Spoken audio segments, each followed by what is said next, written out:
Louis-Ferdinand Céline. Voyage au bout de la nuit.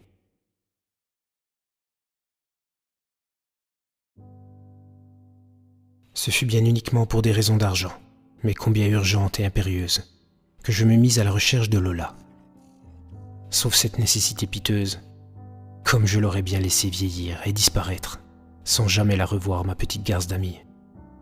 Somme toute, à mon égard, et cela ne semblait plus douteux en y réfléchissant, elle s'était comportée de la façon la plus salement désinvolte.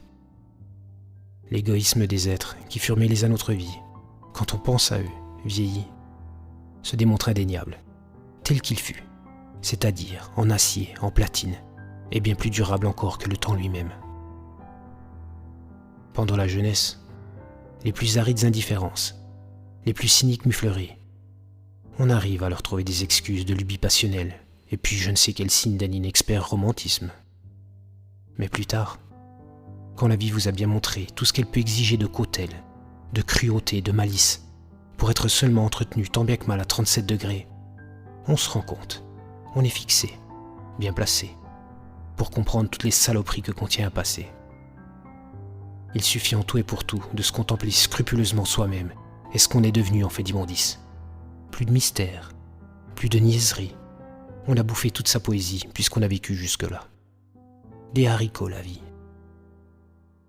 Ma petite muffe d'amis, j'ai fini par la découvrir, avec bien du mal, au 23e étage d'une 77e rue.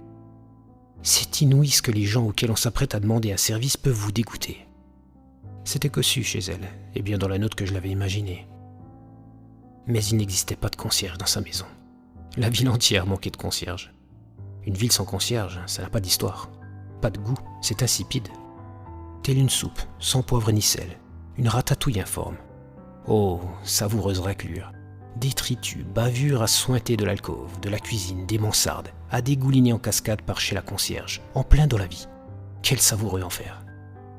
Certaines concierges, de chez nous, succombent à leurs tâches.